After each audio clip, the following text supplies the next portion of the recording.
What's up, gamers? How the heck are you? Welcome to another Valheim video. In this video, we're going to go over some of the early stages, some of the best things to do in the beginning of the game, and then getting you to the first boss and taking him out, because that's what really starts the story and progresses you in this game.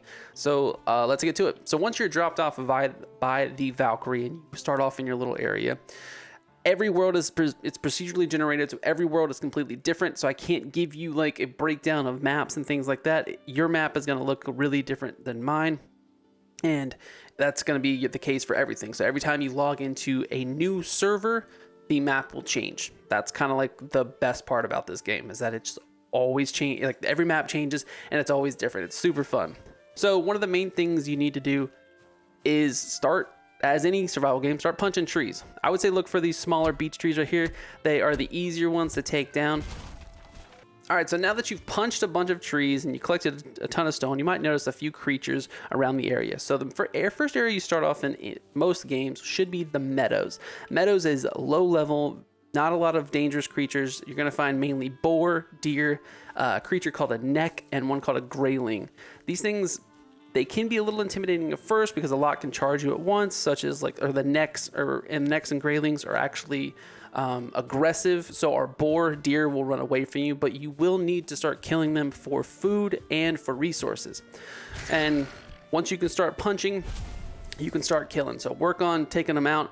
The more resources you gather, the better stuff that you can create. So once you get enough wood and stone, go into your crafting menu. You don't need a workbench or anything for this. As soon as you get into the game, you can go to a crafting menu. You can craft your things as like stone axe, club, hammer, and a torch. Go ahead and get those things crafted because they're super useful. Stone axe and clubs can be weapons, and axes can be used to chop down trees. Hammer will be what you use to craft. That is the only way to craft in this game. Once you have a hammer made, the best bet to do is to find a cabin, a broken down Viking home, and fix it up. That's the easiest way. You don't have to, it doesn't take a ton of wood to do it. You can build your own from scratch if you'd like to, but there's a lot of these just laying around. It's to really just get you kind of going without wasting a ton of resources.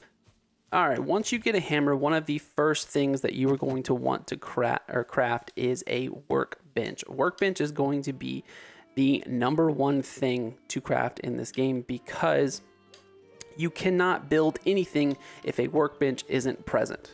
Just keep that in mind. You have to have a workbench in order to create. Once you open up your crafting menu and you select something to craft, you'll notice a white line, a dotted line that's appearing around in a circle in an area. You can only craft within that circle. When you step outside that circle, you'll notice that the workbench icon at the bottom says there's no workbench present. Have to have a workbench in order to create pretty much everything in this game.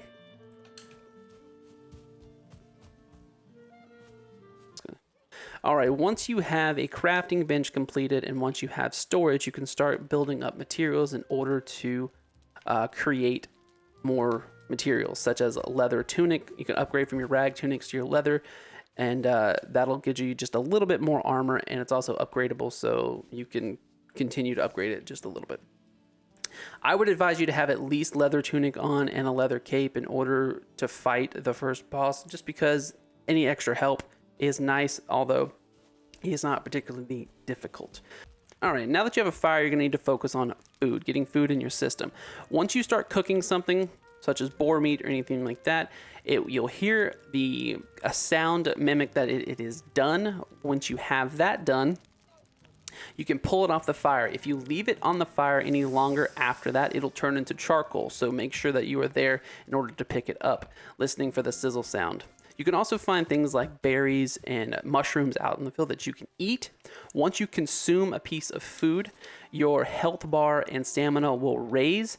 If you consume 3 different types of food, not just one individual type, you will raise it even more. So consider that when you're going into battle or something like that, have 3 different types of food so that you can have the maximum health and maximum stamina. All right, so now that you've collected flint, you've collected stone, you've collected wood, you can start creating things like spears and flint knives and things like that, so that you are prepared for the fight ahead of you. All right, so if you guys are lucky enough to find your way to this point, it's pretty simple. There are multiple locations to find this first boss. In my world, I have, well, only 2 are showing up right now because I accidentally deleted the other one, but I had 3 locations. There was another one like right in here. I had 3 separate locations. I think there are more, but they're usually located in the meadow. So just run around as much of the meadow areas that you can, and you'll end up finding a spot like this. Has his little emblem above it, and then when you read it, it tells you that you need to hunt his kin, which just means you need to collect deer head trophies, and it requires 2. So you're gonna have to put them in one of your slots up here at the very top, and put them on the table. And as soon as you do, it will activate. It will summon him to this world, and you will fight him. So there we go. Make the sacrifice, and he will arrive somewhere in the area.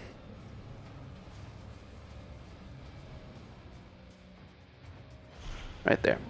All right. There's Ichthyar. All right. He is honestly pretty cool. This actually fight scene is pretty cool.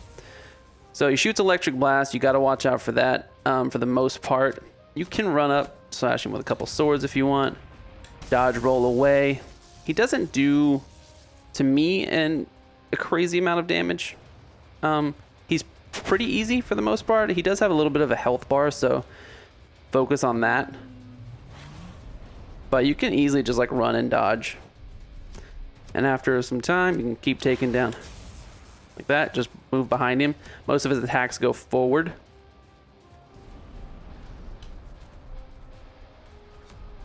Dodge rolls clutch. It's like that. I took a full hit. Not a ton. But you can also go bow strat if you want. Nothing wrong with it. Love it. Love the play. Make sure you got your dodge rolls in.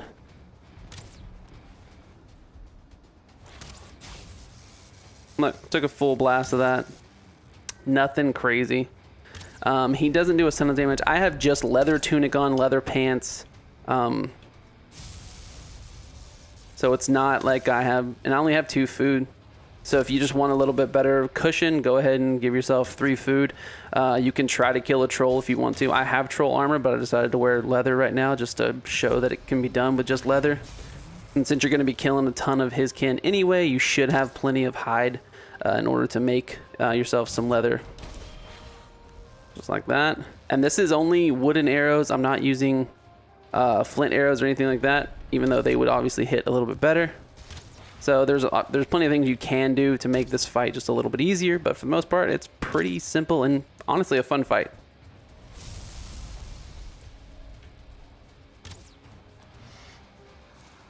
It's a fun little introduction boss fight to me. Like I don't feel anything overly crazy. Missed both those shots, so I'm super cool about that.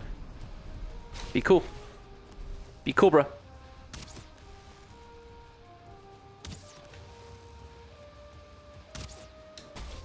Oh, I took that full blast. I'm out of stamina, so we gotta hang on a sec. This like this music's playing is so good. So good. Alright, now I need to be a little more cautious because I am down to half health. So let's not take like a full brunt attack right now. Alright, and then after a while you'll eventually get the final hit on him. If I can get some stamina back and bloop, and he's down. Just like that. So once you have defeated him, you can do this as many times as you want, because you'll get 2 of these little antler heads, 2 hard antlers, and then you will get his trophy. Now, once you get his trophy, you will end up taking it back to the main area and hang it up, and you'll get the thing at the bottom. You'll get the ability to activate Ichthyar's like power, his ability, which will grant you increased or decreased stamina drain for running and stuff like that. So it's pretty good. So I believe I got 3 of those, right? I think you get 3. I think you either get 2 or 3. I don't know if it's always 3. But you can do this as many times as you want. So if you have a big crew and you guys all, you know, want the antlers to make the pickaxes, because that's what you use the hard antlers for, to make pickaxes. So defeating him is really kind of the first thing you really should do in this game. And it's not as hard as it kind of makes me feel in a sense, because, you know, they're talking about like a big, you know, kind of a boss that you got to take on, but he's not that difficult. So don't stress out too much about this fight. Honestly, you probably could take him with the simple gear that you start out with. So once you made it back to the starting area where you have these little stone statues showing off the ancient creatures, then so you're going to look for the one that's Ichthyr, and you're going to put his headdress or the trophy that you got from him on this. Now, once you do this, just so you know, once you do this, you will change your world in a sense. So you're going to start getting powers. As you can see right now, I have at the top of my screen, you can see I have Ichthyr power going.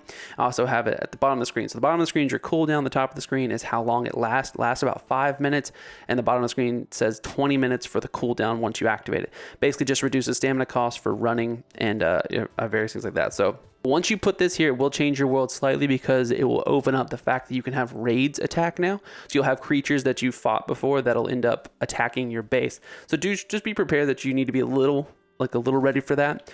Not necessarily have like fences right off the bat, but think about it.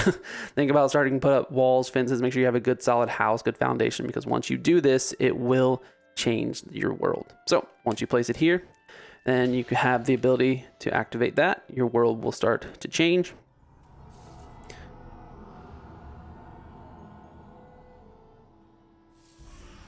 Forsaken, sacrificed. Boom. All right, and then you've activated your Forsaken power. So cool. So what you'll do is walk up to it and you just activate it. Mine's already activated, so I can't do anything. I activated it in a different world, and I came to this one to show you guys, just in case you're wondering how I already had it. All right, so it's that simple, nothing crazy. Like I said, if you want to find them, look for in the meadows. Every world is different. In case you guys didn't know, this game is procedurally generated. So every time you start a new server, jump into a new world, it is completely different from the one that you previously had. They might look somewhat similar, but most of the time it's going to be very different. So just keep that in mind. So they won't be in the same location, so I can't show you guys the locations, but it's going to be in the meadow. So just look in meadow areas and look for like the stones that I showed you. There should be multiple locations. Every world I've played in, there's multiple locations. So all right, so guys, good luck with the first boss. He's pretty simple, but he is like how you get your pickaxe and you really start progressing in this game, because it's kind of stale here in the beginning, but this will start the progression and you can actually start going into the Black Forest. The bird won't try to stop you and say, no, don't do that. But I mean, I went in. So good luck out there, guys. Hope you enjoyed the video. If you did, hit that like button. It always helps the algorithm, and I'll catch you in the next one. Peace out.